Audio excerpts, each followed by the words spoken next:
So did the Hollywood Reporter actually have it right?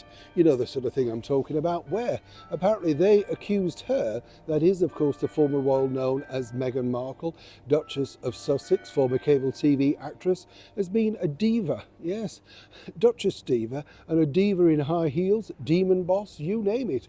They had everybody coming out to basically say how difficult she was to work with. Now, the true story behind that, of course, is very difficult to decipher because ex-employees never speak well of anybody, do they? Let's be honest. It appears that certain bosses who are currently still working alongside Meghan Markle are indeed actually terrified. You're right. Oh, what of, though? Let me explain. Morning, good to see you. The bells are chiming. Yes, don't worry. I'm not about to climb back into the coffin.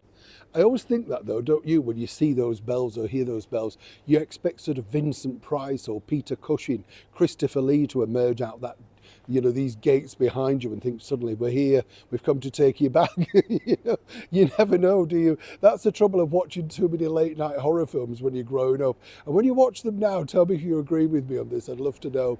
When you watch them now, you can see the funny side in it, how absolutely high camp and ridiculous they are. But at the time you were petrified. I mean, tell me this.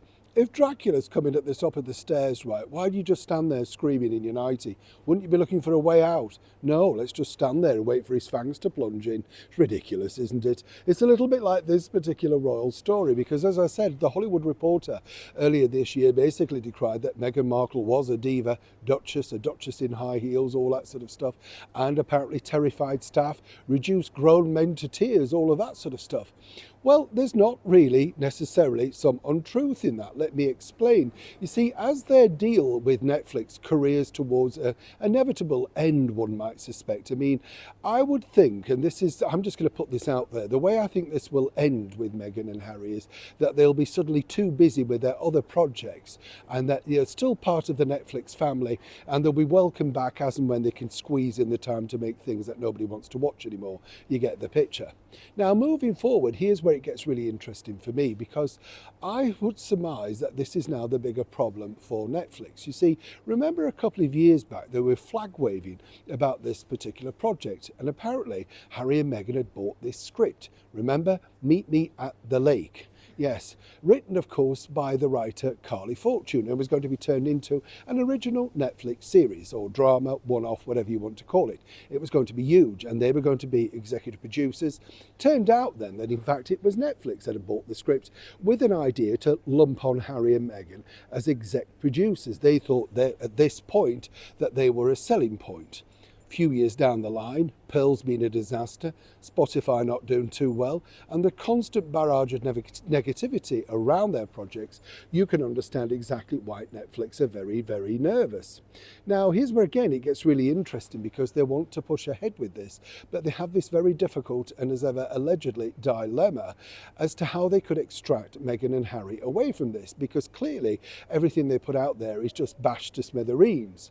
And you don't necessarily want something that you paid millions for to suddenly be bashed to smithereens. Now, it's going to be fascinating because apparently, according to that source, Meghan sees this as a real forte producing, executive producing. And she believes that that particular story, that book, everything about it, is something she could truly get her teeth into. Terrifying, I'm sure you'll agree. Terrifying for the bosses also. But how do you extract them away from it? Well, as I said to you before, I think the problem will be is suddenly they'll be a little too busy to either partake or they'll just have to oversee it, whichever way. But what was suddenly a very sort of, how should we say, a good thing to be attached to a project, seemingly now very quickly, their name could be a bad thing to be attached to it. And that's simply because in the world of Hollywood, you need one thing, a mega hit. And after The Heart of Invictus, the business show, and now the Polo show, it doesn't look like that dream of hitting the Hollywood heights is simply coming true. Neil Sean in the very heart of London.